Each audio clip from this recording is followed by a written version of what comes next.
Alhamdulillahi Rabbil Alamin. Wa afdalus salati wa atamut taslim ala sayyidina Muhammadin asyrafil anbiya'i wal mursalin wa ala alihi wa sahbihi ajma'in. Subhanaka la ilma lana illa ma 'allamtana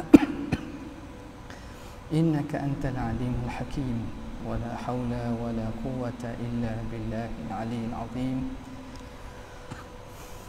رب اشرح لي صدري ويسر لي أمري واحلل عقدة من لساني يفقهوا قولي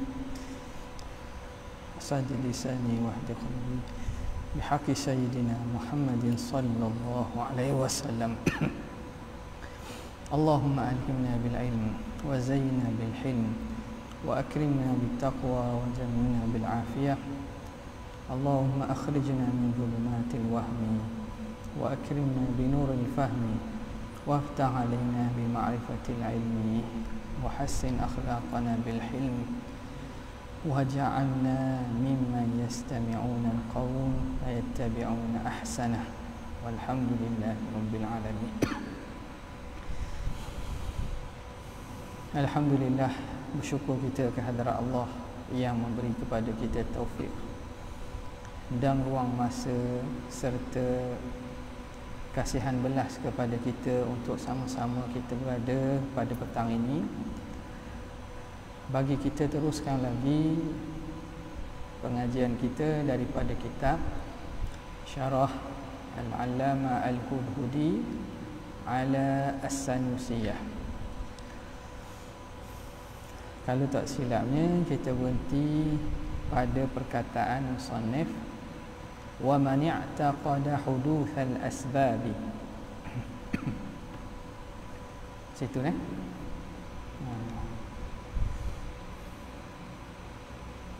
Ini perbincangan berkaitan dengan apa ni?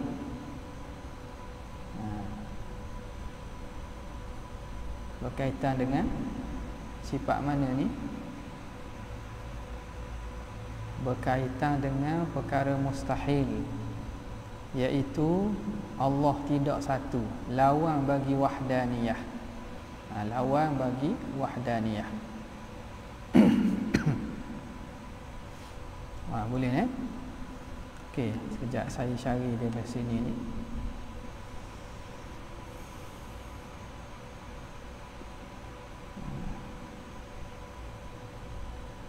Kata muallif rahimahullahu ta'ala wa nafa'ana bihi wa bi'ulumihi fid darain amin ya rabbal alamin. Wa man i'taqada hudutsal asbab wa annaha la tu'athiru bi tab'iha ولا بقوة جعلها الله فيها وإنما المؤثر هو الله عز وجل ولكن tapi lakin dah situ dah lakin wa innamal mu'athiru huwa Allahu azza wa jalla lakin at-talazuma bainaha wa baina ma qaranaha aqliyun lakinna at-talazuma bainaha wa baina ma qaranaha aqliyun لا يمكن تخلفه فهذا جاهل بحقيقة الحكم العادي وربما جره ذلك إلى الكفر بأن يجحد بعث الأجساد لأنه خلاف المعتاد وكذلك mu'jizatul anbiya'i alaihimus salatu wassalamu. Okey. Kata pengarang rahimahullah, barang siapa yang mengiktikadkan man i'taqada hudutsal asbab, baharu segala asbab tersebut, asbab kepada berlaku sesuatu. Umpamanya api sebab kepada kebakaran, makanan sebab kepada kenyang, air sebab kepada hilang dahaga, kudrat kita sebab kepada kita boleh berjalan. Siapa yang mengiktikadkan baharu segala asbab itu, dan wa annaha la tu'athiru bi tabi'iha, dan sebab itu tidak dapat memberi kesan dengan tabiat dia. Bukan tabiat sebab itu yang memberi kesan. Wala bi quwwatin ja'alaha Allahu fiha, bukan dengan kekuatan yang Tuhan jadikan kekuatan itu pada sebab tadi. Bukan sebab Tuhan letak kekuatan pada sebab tersebut yang menyebabkan berlaku perkara, sesuatu perbuatan, satu perkara itu. Wa innama al-mu'athiru huwa Allahu azza wa jalla, tetapi yang memberi kesan ialah Allah Ta'ala juga. Jadi sampai di sini akidah tu salim, i'tikad itu betul, tak ada apa-apa masalah. Sampai di ayat itulah mana asbab itu baharu, dia tidak qadim.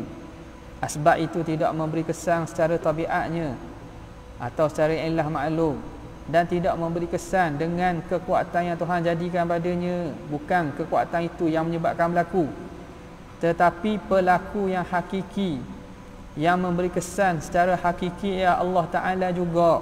Itu tak ada masalah itu. Cuma lakinna at-talazuma bainaha wa bainama qaranaha aqliyun, namun talazum antara asbab dan apa yang menyertainya itu talazum akli, berlazimah yang akli. Apa maksud berlazimah yang akli? Perkara yang takkan berlaku menyalahi sama sekali. Talazum ni berlazimah. Berlazimah ni ikat antara sebab dengan musabab. Sebab wama qaranaha, dan yang menyertai sebab tu, iaitu musabab lah. Kalau kita kata api sebab kebakaran itu, kebakaran tu ma qarana, apa yang menyertai api tadi. Berlaziman antara api dan kebakaran itu, antara sebab dan musabab itu berlaziman akli. Dengan apa maksud berlaziman akli, talazum akli? Maksudnya dia tak boleh menyalahi sama sekali. Maknanya bila ada api mesti terbakar, bila makan mesti kenyang. Ada makan pasti ada kenyang, ada api pasti ada kebakaran. Jadi talazum itu akli, maknanya tak boleh berlaku sebaliknya. Tapi yang menyebabkan berlaku Tuhan juga. Ni bukan asbab tu. Cumanya Tuhan mesti kena buat gini berlaku, ada sebab mesti ada musabab. Talazum tu akli, walaupun berlaku kebakaran itu Tuhan buat. Nampak jadi beza sikit dengan sebelum ini. Maka tetapi dia mengiktikadkan berlaku talazum antara asbab dan apa yang mengiringi asbab tersebut. Berlaku talazum itu akli, la yumkinu takhallufuhu. Ini dia nak tafsir bagi talazum akli itu. Tidak mungkin menyalahinya sama sekali. Jadi orang ni macam mana? Jawab bagi man i'taqada, jawabnya Fahadza jahilun. Orang yang i'tiqad macam ni, orang ini jahil. Orang ini tak tahu ni. Tidak tahu bi haqiqati hukmil adi. Hakikat hukum adat dia tak reti. Nampak? Jadi jaga-jagalah kita daripada tergolong di kalangan orang yang jahil ini. Kalau kita buat contohnya, kita nak buat kajian tak? Kita nak istiqra', kita nak buat kajian soal selidik. Kita tanyalah pelajar Uniza atau pelajar FKI atau penduduk setempat, kalau gini-gini mesti ke tak? Boleh menyalahi ke tak boleh menyalahi? Kita tahu lah. Makna selama ini apa yang mereka i'tiqadkan tu betul atau tidak betul dengan hukum akal. Contoh kata, kalau ada api mesti terbakar lah. Boleh tak ada api tak terbakar? Tak boleh dia kata. Tak boleh terima akal sama sekali, mustahil. Penting tu awal perbahasan hukum akal, hukum adat itu dan hukum syarak, mesti kita kena beza betul-betul. Cara macam mana? Perbanyakkan kita soal jawab ataupun kita ulang kaji mudarasah dengan sama-sama kawan kita. Cuba awak datangkan contoh perkaitan satu perkara dengan satu perkara. Adakah dia termasuk hukum akal ataupun dia termasuk hukum adat biasa je? Baru kita nak latih bagaimana akal kita boleh mengenal dan mengecam suatu itu hukum akal ke hukum adat. Supaya lepas ini mari apa-apa soalan kita tak perlu berhajat kepada pemikiran dan tak perlu berhajat kepada penelitian yang lama. Mari je soalan, kita boleh jawab dah. Ini hukumnya hukum adat je. Ada.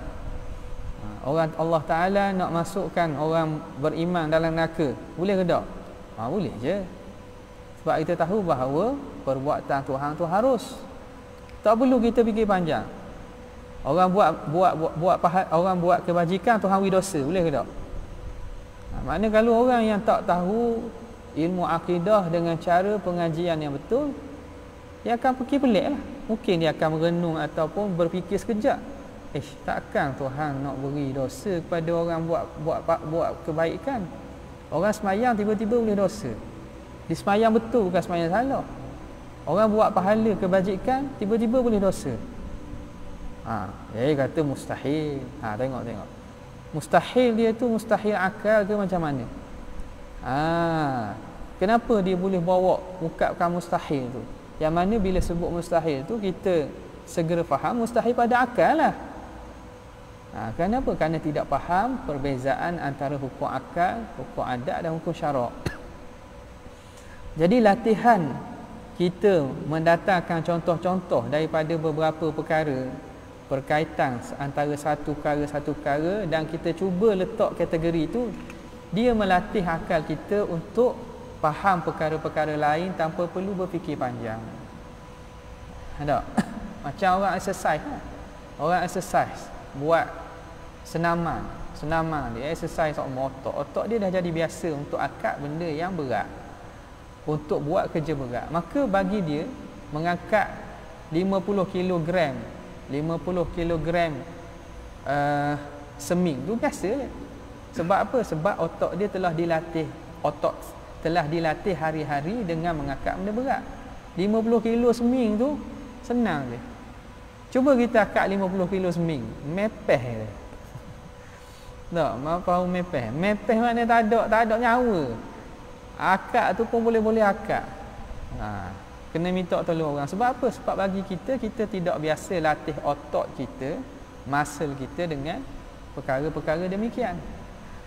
Maka akal manusia pun sama.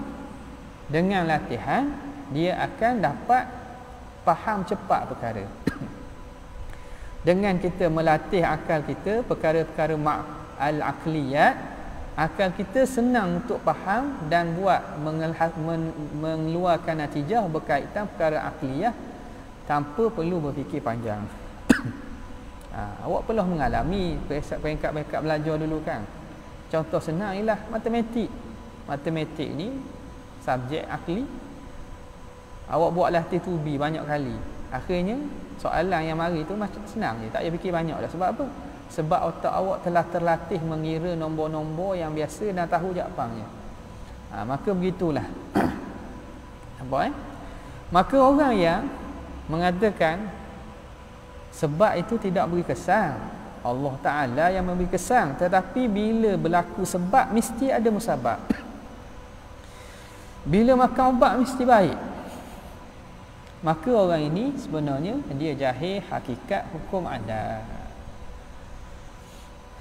Jahil hakikat hukum adat. Jahil hakikat hukum adat ni tak ada masalah lagi, sebab dia perbahasan. Kalau perbahasan tentang pengkategorian. Tapi bahayanya di mana? I'tikad tu salah lah. I'tikad tu salah. I'tikad tu bukan i'tikad ahli sunnah. Bahayanya mana?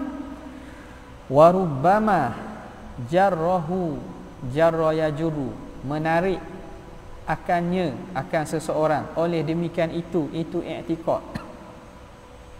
I'tikad dan salah pada perkara hukum adat dan hukum akal itu boleh membawa dan menarik seseorang itu kepada kekufuran.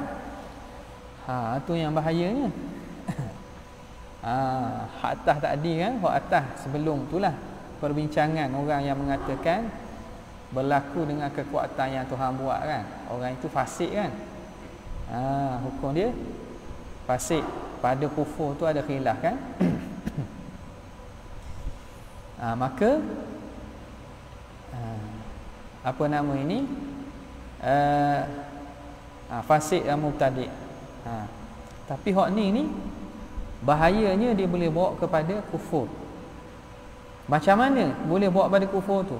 Bi an yajhada ba'thal ajsad, dengan bahawa orang tadi mungkin akan mengingkari kebangkitan jasad. Dia akan ingkar jasad ini akan dibangkitkan. Sebab apa? Mana bukti dia kata? Mana bukti orang mati hidup balik? Setiap yang mati pasti akan hancur. Macam mana boleh yang mati dan hancur boleh hidup balik? Tak ada bukti. Nampak? Jadi dia nakkan bukti. Dia kerana apa? Kerana sesuatu yang berlaku pada alam ini, pada dia hukum itu hukum akli. Bila hujan pasti turun air dan akan tumbuh pokok. Bagi dia melihat banyak kali berulang perkara tersebut, sehingga mereka meletakkan bahawa berlaku talazum antara turun hujan dan tumbuhnya pokok. Ini golongan-golongan yang kita kata materialistik, atau lihat kepada zahirul hayatid dunia, ataupun orang yang hanya melihat kepada perkara yang zahir daripada urusan ini. Jadi perkara sedemikian ini mereka perlu kepada bukti. Selagi mana tak ada bukti, mereka tak percaya. Ini juga penyakit ataupun masalah yang berlaku kepada sebahagian ahli falsafah ataupun ahli sains yang tidak beriman, ataupun mungkin beriman tetapi mereka ambil sisi pandangan barat berkaitan pengisbatan satu perkara. Nak mengisbatkan satu perkara mesti ada pembuktian. Bukti mesti dapat dilihat oleh panca indera yang 5. Kalau tidak dapat dilihat kita tak boleh mengatakan dia betul. Maka bawa kepada mana? Boleh jadi dia akan menafikan ba'thal ajsadi, bangkit balik jasad-jasad setelah hancur ni.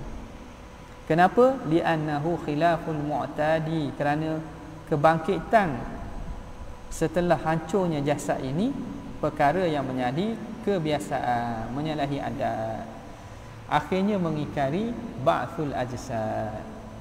Kata Nazim yang menyebabkan kufur ahli falsafah, antaranya inilah bi thalathatin kafaral falasafatil ida id ankaruha wa hiya haqqun muthbatah hashrun ilmun bi juz'iyyin huduthi awalimi hashrin li ajsadin wa kanat mayyitah.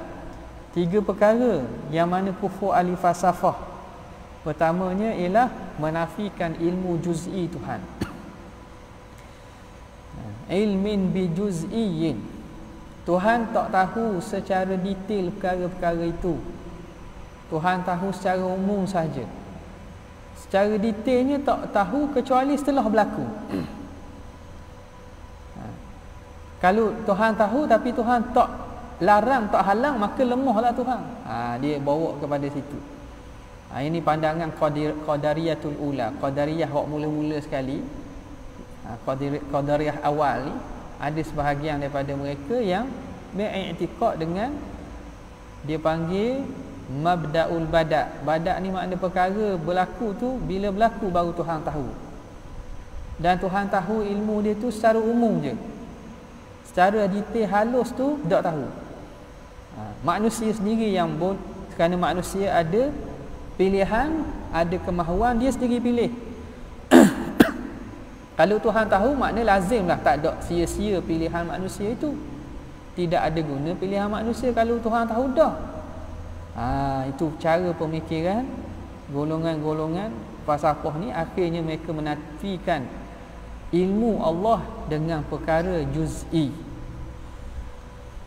Ilmiyin bi juz'iyyin huduthi awalimi. Yang keduanya baharu alam. Ahli falsafah menjadi kufur kerana mereka menafikan alam ni baharu. Mereka kata alam ni qadim. Alam ni qadim. Apa makna qadim? Sedia. Kemudian sedia itu macam mana? Itu berbezalah. Sedia dengan sedianya Tuhan secara ilah maklum. Makna bila ada Tuhan, adalah makhluk tanpa Tuhan menciptakannya. Jadi alam ni tak ada permulaan. Dan yang hampir-hampir kepada pandangan falsafah ini ialah pandangan Ibn Taymiyah yang mengatakan qadimun naw'i. Qadimun naw' yang menjadi golongan-golongan salafiyah wahabiyah ni pegang lagi. Walaupun sebahagian di kalangan orang-orang yang salafi, antaranya Syekh Albani, tolak benda ni sebab dia tahu benda ni memang tak ada di kalangan salaf yang beriktikad qidamun naw'i. Qidamun naw'i ni beza dengan qadim falsafah sikit. Falsafah mengatakan qadim, alam ini bukan Tuhan buat. Ada sedia sebagaimana ada Tuhan. Pandangan qidamun naw'i, qadim naw'i ni, dia qadimun naw'i hadithul afrad. Apa makna? Setiap daripada ciptaan yang Tuhan buat tu, Tuhan buat. Tetapi Allah Ta'ala, sifat kudratnya telah ada pada Tuhan sejak azali. Maka lazim dari Allah bersifat dengan kudrat, ada yang makdur, ada perkara yang dibuat. Kerana kalau zat yang bersifat dengan kudrat tidak menunjukkan kekuasaan kudratnya, itu perkara yang menunjukkan lemahlah bagi satu zat itu. Maka pasti ada makhluk yang Tuhan cipta. Dan makhluk ini tentu telah ada kerana Allah ada sejak azali. Maka makhluk yang Tuhan cipta itu, sebelum tu ada makhluk yang Tuhan cipta, sebelum tu ada makhluk yang Tuhan cipta, sebelum tu ada makhluk yang tanpa ada kesudahan. Bila Tuhan ada, pasti ada makhluk yang dicipta. Kerana sifat kudrat Tuhan azali, dan sifat kudrat Tuhan pasti ada kesannya.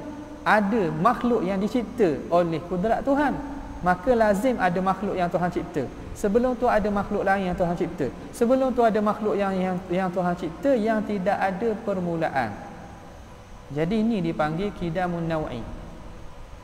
Maknanya makhluk-makhluk itu secara umum dia tu qadim. Kerana apa? Dia tidak ada permulaan. Kerana sebelum dia ada makhluk lain, sebelum dia ada makhluk lain, sebelum dia ada makhluk lain. Ada mula tak? Tak ada mula. Kerana Tuhan azali, Tuhan tak ada mula. Dari segi nauk, jenis dia qadim. Tapi dari segi satu-satu setiap individu makhluk yang Tuhan cipta tu baharulah sebab Allah yang cipta dia. Tuhan cipta dia. Tapi sebelum Tuhan cipta tu ada makhluk lain yang Tuhan cipta. Sebelum tu ada makhluk yang Tuhan cipta. Boleh faham tak? Boleh faham, dari sini nak faham. Tapi benda ni ada tak? Benda ni mengarut je. Mana ada makhluk yang jenis begitu? Tapi pandangan ini pandangan dipegang oleh golongan-golongan Salafi. Dan jumhur ulama Islam menolak pandangan Ibn Taymiyah yang mengatakan qidamun naw'. Dia kata alam ni qadimun naw' hadithul afrad. Ini salah walaupun dia kata kita tak kata qadim kerana setiap daripada makhluk itu Tuhan cipta. Betul lah, setiap daripada individu secara satu-satu tu dia dicipta oleh Tuhan. Tetapi kerana dia tidak ada permulaan itu, kita panggil dia qadimun naw'. Dan ini jelas menyalahi hadis yang sahih yang datang dari dalam Sahih Bukhari dan seumpamanya, kana Allah wa lam yakun syai'un ma'ahu. Allah Ta'ala wujud dan tidak ada sesuatu yang ada bersamanya.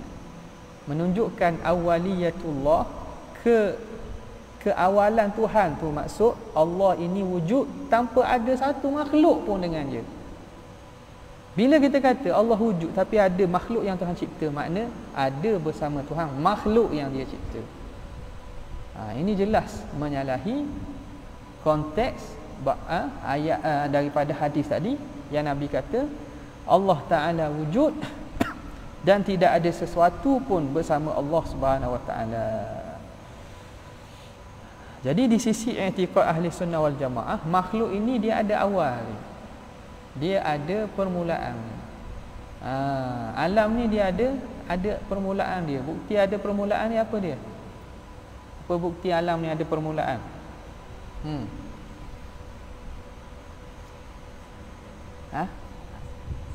Mana awak tengok? Mana bukti? Apa bukti alam ini yang alam ni ada permulaan? Betul lah sifat, tapi sifat tu boleh jadi berterusan tanpa ada mula. Bukti. Ada bukti alam ni ada permulaan. Ni nak debat pun ni. Macam mana? Apa bukti alam ni tak ada permulaan? Cuba lagi. Siapa boleh jawab?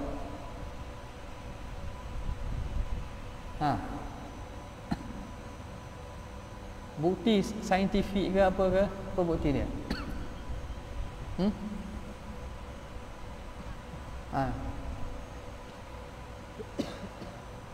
Tak ada orang sains sini. Ajak belaka kawan-kawan mari. Apa bukti alam ni ada permulaan?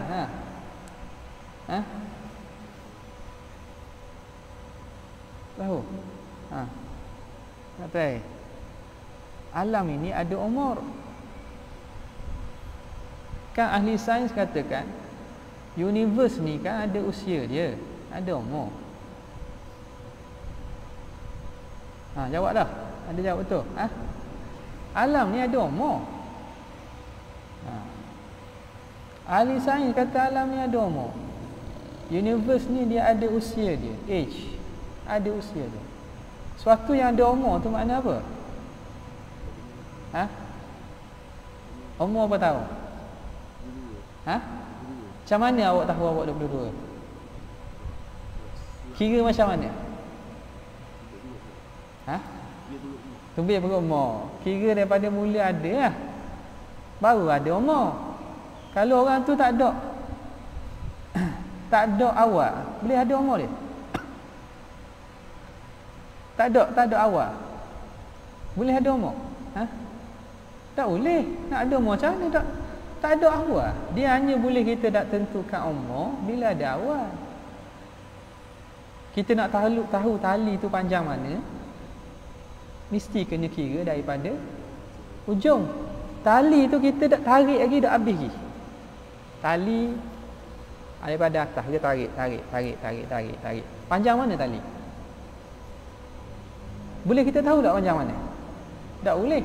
Sehingga sampai ke punca Andai kata tali tu tak pernah habis, kita boleh tahu tak panjang ni? Tak boleh tahu. Tali tak ada habis. Kita boleh tahu tak ukuran ni? Tak boleh tahu. Umur sesuatu dapat dikira bila ada mula. Kalau tak ada mula, maka tak boleh tahulah umur. Ahli sains dengan fakta yang begitu kukuh mengatakan alam ni ada usia. Bila ada usia, maknanya ada mula. Bila ada mula, maknanya sebelum tu tak ada. Nampak? Okey. Jadi akan bawa kepada apa? Kepada menafikan kebangkitan. Apa tadi? Ilmin bijuz'iyyin huduthi awalimi hashrin li ajsadin wa kanat mayitah. Antara perkara yang dinafikan oleh ahli falsafah ialah kebangkitan jasad ini setelah mati. Sebab apa? Sebab maka nak bukti secara fizikal, bukti yang boleh nampak, hissi, bahawa ada orang mati boleh hidup balik.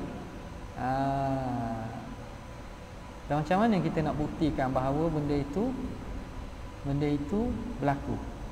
Andai kata kita ambil cara pemikiran ataupun kaedah mereka lah. Bukti ada tak? Bukti yang kita nampak. Itu tak.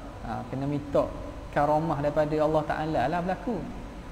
Tapi kalau tak berlaku pun buktinya ada. Apa dia? Telah berlaku kepada Nabi Ibrahim, kan? Wa idh qala Ibrahim Rabbi arini kaifa tuhyil mauta. Nabi Ibrahim tanya kepada Allah Ta'ala, minta supaya pertunjukkan kepada baginda kaifa tuhyil mauta, bagaimana Allah Ta'ala membangkitkan orang selepas mati. Allah Ta'ala tanya, qala awalam tu'min, kamu tak beriman lagi kah? Sebab Nabi wajib dia kena beriman dengan setiap perkara. Nabi tak beriman lagi ke? Nabi Ibrahim tak. Qala bala, bahkan aku telah beriman, walakin liyatma'inna qalbi, tetapi untuk menenangkan hati aku.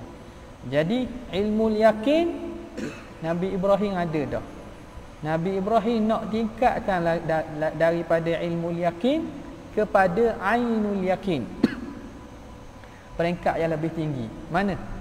Daripada yakin yang betul-betul berdasarkan pengetahuan, kerana Allah Ta'ala beritahu akan bangkit, percayalah kita, kerana Allah Ta'ala mustahil dusta.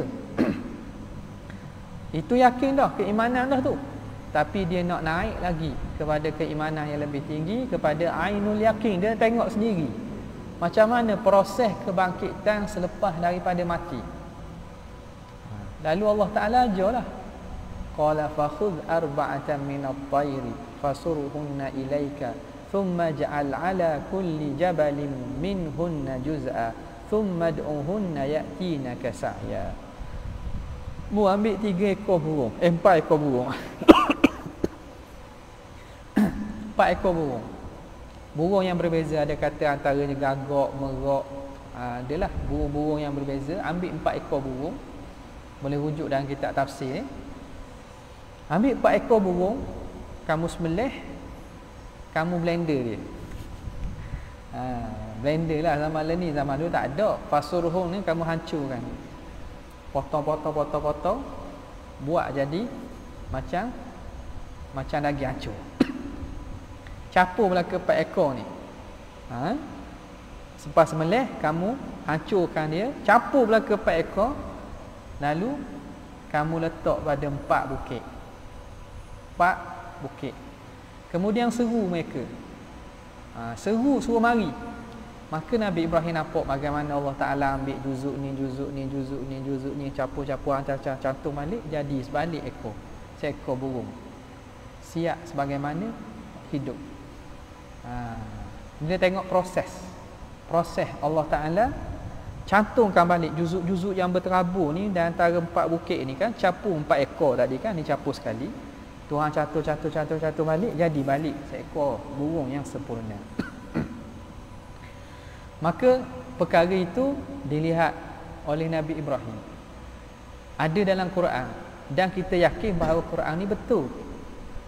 Betul dan wahyu pada Allah. Datangnya secara mutawatir, maka cerita itu cerita mutawatir.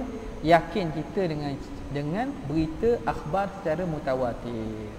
Nampak?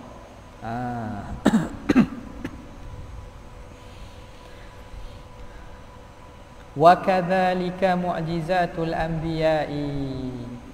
Mu'jizatul anbiya kadzalika. Mukjizat para nabi pun demikianlah hukumnya. Alaihimus salatu wassalam. Maknanya mereka yang beriktikad dengan iktikad ini boleh jadi dia akan ingkari mukjizat para nabi. Dia kata mana boleh Nabi Muhammad naik ke langit. Mi'raj itu hanya mi'raj dalam mimpi. Ini ada pandangan dalam pandangan ulama Islam ni. Tapi bukan ahli sunnah lah yang mengatakan bahawa mi'raj Nabi itu bukan mi'raj dengan ruh dan jasad, ruh saja. Ataupun dipanggil juga mi'raj ruhi ataupun mi'raj yang berlaku dalam mimpi.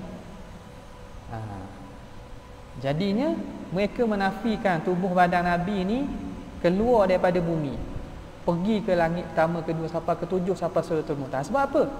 Mana boleh badan manusia ni pergi tempat tinggi.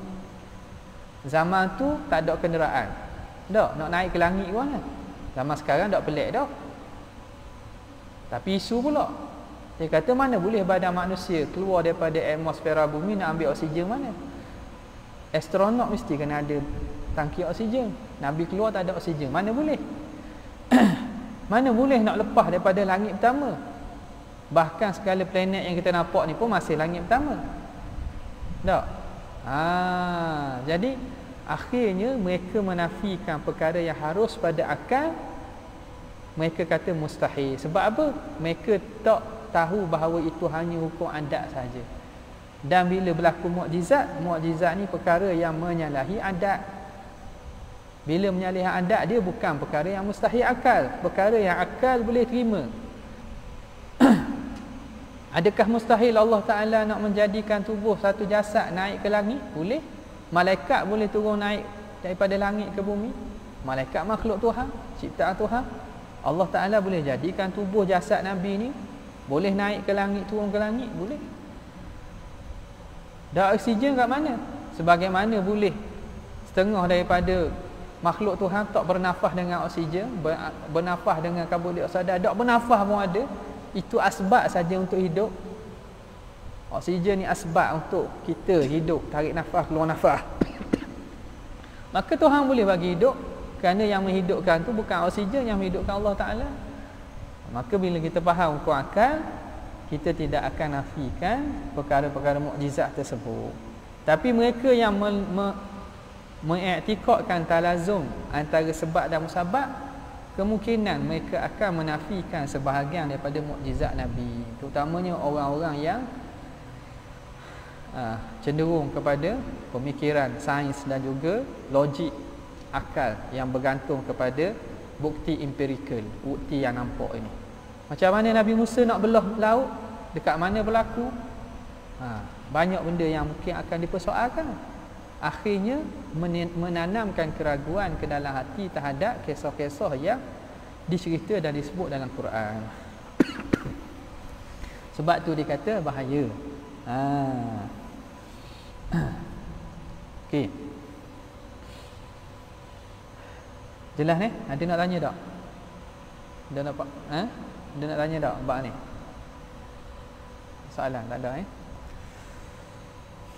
penting juga kita tajdidkan, baharukan maklumat-maklumat kita berkaitan perkara-perkara sains ni, supaya kita boleh tengok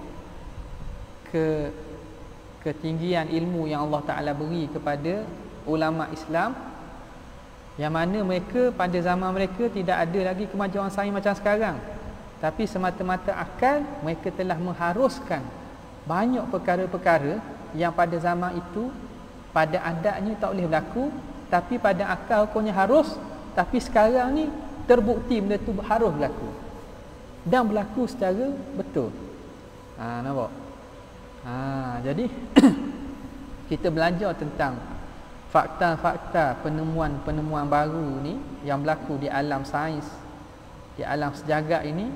Kita dapat jadikan poin untuk kita lihat keagungan ilmu Islam dan kita kaitkan dengan maklumat yang ada dalam ilmu Islam dengan maklumat sekarang ni.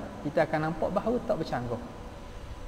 Kekuatan akal yang Tuhan beri sehingga dapat membezakan antara hukum akal wajib mustahil harus tu, sampai sekarang ni banyak benda yang mana pada zaman tu orang kata tak boleh berlaku tapi akal mengatakan harus, kerana ulama membezakan antara harus akal tu dengan mustahil akal dengan wajib akal itu sekarang berlaku sungguh dah. Boleh berlaku. Pergi pada satu tempat yang jauh dalam masa yang dekat, dalam masa yang singkat. Benda tu boleh saja berlaku. Pada zaman dulu mungkin payah. Sekarang ni masa jarak semakin cepat. Jarak jauh jadi semakin cepat. Okey, habis. Kemudian kata muallif rahimahullah, wa man i'taqada hudutsal asbabi wa annaha la tu'athiru bi tab'iha wa la bi quwwatin ja'alaha Allahu fiha. Siapa yang i'tiqadkan bahawa sekalian asbab dan bahawa asbab itu tidak memberi kesan dengan tabiatnya dan tidak dengan kekuatan yang Tuhan jadikan pada asbab itu, wa ya'taqidu sihhata takhallufi, dan dia i'tiqad sah menyalahi. Antara sebab dan musabab ini boleh berlaku sebab tak ada musabab, atau berlaku musabab tak ada sebab, sah menyalahi. Bi an yujada as-sababul adiyyu. Ini contoh taswir. Bi an yujada, dengan bahawa adanya sebab adat, kal akli wasyurbi, seperti makan dan minum. Itu contoh sebab lah. Wala yujadu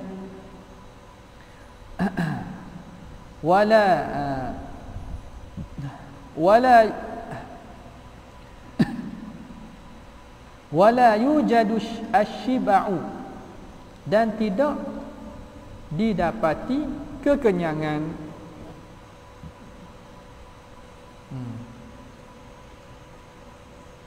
Dengan bahawa adanya sebab seperti makan dan minum, wala yujadu asyiba'u, dan tidak ada kekenyangan, alladhi huwal musabbab, yang mana kenyang itu ialah musabbab. Musabbab ni hasil daripada sebab. Sebab musabbab tu kesan dia. Jadi makan ada tapi kenyang tak ada. Minum ada tapi hilang dahaga tak ada. Boleh berlaku tak? Boleh berlaku. Ni pun kita memang jelas-jelas terbukti, kita dapat rasa. Ada hari kita makan, kita tak kenyang. Makan jumlah yang sama tak kenyang. Ada hari kita makan sikit kenyang. Jadi benda itu tidak lazim makan tu kenyang. Wa innamal mu'athiru fil musabbabi, hanya saja yang memberi kesan pada musabbab itu huwallahu ta'ala, ialah Allah Ta'ala. Maka jawab bagi man. Tadi dia kata man kan. Jadi barang siapa yang i'tiqad demikian itu, fahuwal muwahhidu, maka dialah al-muwahhid, orang yang mentauhidkan Allah. Orang yang ada tauhid, dia inilah i'tiqad, inilah i'tiqad tauhid yang betul. Muwahhid, dia ini orang yang bertauhid dengan tauhid yang betul. An-naji, yang selamat ia, bifadlillah, selamat daripada apa? Selamat daripada neraka. Selamat daripada neraka. Bifadlillah, dengan kekurnia Tuhan lah. Selamat itu minal halaki, muta'alliqun binaji. An-naji minal halak, yang selamat daripada kemusnahan. Kemusnahan tu api neraka. Tak? Jadi orang inilah orang yang i'tikadnya betul. Mana hak akhir tadi? Segala sebab itu Allah yang buat. Sebab adi, bukan sebab yang qadim. Makhluk Allah. Kemudiannya dia tidak memberi kesan dengan tabiat dia, ataupun dengan kekuatan yang Tuhan letak tiba-tiba, kekuatan itu yang menjadikan perkara itu. Tidak juga. Bahkan yang memberikan kesan, yang menghasilkan sesuatu itu ialah Allah Ta'ala juga. Dan dia i'tikad bahawa antara sebab dan musabab itu hanya talazum adi, perkaitan adat. Bila kata perkaitan adat, sah untuk menyalahi. Perkaitan tu kita tak nafi. Makan mengenyangkan tu, itu betul perkataan tu. Pada hukum adat, makan mengenyangkan. Tapi pada hukum akal, dia hanya hukum harus. Dia bukan wajib kenyang. Pada hukum adat, perkaitan tu antara nisbah makan. Ada makan, ada kenyang. Ingat balik hukum adat. Rabtu syai'in bi syai'in, mengikat sesuatu dengan sesuatu, wujudan wa adaman, ma'asihati takhallufihi, dengan sah menyalahi. Ada kenyang, ada makan, ada kenyang. Ada ambil ubat, ada sembuh daripada penyakit. Perkaitan antara ubat dan sembuh tu. Jadi perkaitan itu kaitan adat saja, dengan makna boleh menyalahi. Jangan kita kata kita nafikan hukum adat itu kerana kehidupan ini berlaku atas dasar hukum adat. Tak, satu perkara itu ialah dihukum dengan hukum adat. Kalau kita tak ambil yang ini, hukum adat ini yang Allah Ta'ala sebut sunnatullah ni, wala tajida li sunnatillahi tabdila, dan kamu tidak akan dapati bagi sunnatullah perubahan.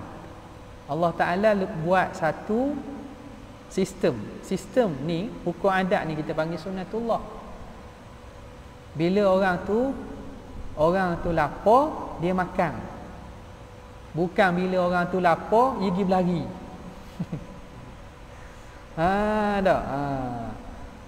Orang tu sihat, ambil ubat. Bukan orang tu sihat, dia ambil racun. Nampak? Bila dahaga, minum air. Bukan bila dahaga, makan sekuk. Makan biskut. Perkaitan antara satu perkara tu Tuhan buat tu sunnatullah itu tujuannya untuk menjadikan kehidupan manusia ni boleh hidup dengan selesa dan tenang. Tuhan jadikan obat ini, obat sakit perut. Obat sakit perut. Obat sakit perut. Apa obat sakit perut? Bila orang sakit perut, orang sakit perut ambil obat sakit perut. Jadi herba ni atau obat ini Allah Ta'ala kaitkan dengan penyakit ini. Manusia kaji. Senang manusia nak kaji. Dan senang doktor nak beri preskripsi. Apa nama? Preskripsi. Betul tak? Beri maklumat obat. Senang doktor nak beri. Kalau Tuhan tak jadikan sunnatullah tu tetap, payahlah. Saya sakit perut doktor, ambil obat ni. Hari ni doktor beri obat sakit perut. Orang lain mari pula esok, doktor tak beri obat sakit perut dah, doktor beri obat sakit jantung. Sebab hari ni berubah dah, khasiat tu duduk ke obat sakit jantung. Pelik kan? Apa kita kata contoh? Hari ni air menghilangkan dahaga. Esok hari menghauskan. Kalau Tuhan tak jadikan sistem tu tetap, payah. Esok kita dahaga, kita pergi minum air. Mana minum air jadi kau haus. semakin haus. Tuhan tak letakkan sistem tu sama. Makan pula jadi hilang dahaga. Kita pun pergi makan. Esok pula dahaga pula. Bila makan tak jadi hilang dahaga pula. Jadi lapar pula. Jadi peliklah. Susah kehidupan manusia. Maka Tuhan tetapkan. Maka boleh berlaku kehidupan manusia dengan selesa, dengan teratur. Obat ni penyakit ni. Obat ni penyakit ni. Obat ni penyakit ni. Itu sunnatullah yang Tuhan tetapkan. Orang lelaki dia sakit lemah tenaga, makanlah tokat ali. Tak? Tiba-tiba Tuhan nak tukar pula, kacik Fatimah pula. Orang lelaki makan kacik Fatimah pula. Jadi pelikkan pula. Orang puan pula makan tokat ali contohnya. Jadi perkara itu Allah Ta'ala dah tetapkan sistem yang tetap, walan tajida li sunnatillahi tabdila. Kecuali berlaku sebaliknya, itu ada sebab. Allah Ta'ala buat kerana mukjizat. Allah Ta'ala buat kerana beri karamah. Allah Ta'ala buat kerana sebab ma'unah, sebab istidraj, banyak lagi. Tu perkara yang menyalahi adat tu berlaku kadang-kadang tu kerana sebab-sebab tertentu, perkara yang mencari adat. Kemudian kata pengarang rahimahullah, wa kadza yastahilu alaihi ta'ala al-'ajzu an kulli mumkinin.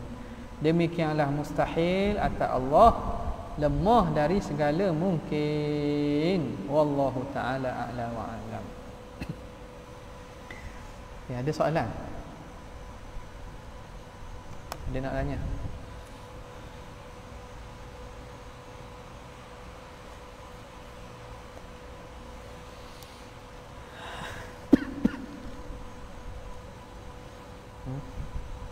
Ada? Ada yang tanya?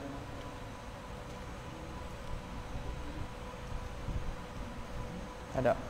Tak ada, sekadar tu untuk kali ni. InsyaAllah kita bertemu pada kesempatan akan datang. Tapi saya maklum balik minggu depan ada doa. Sebab kami saya ada program sikit. Wabillahi taufiq hidayah. Assalamualaikum warahmatullahi wabarakatuh.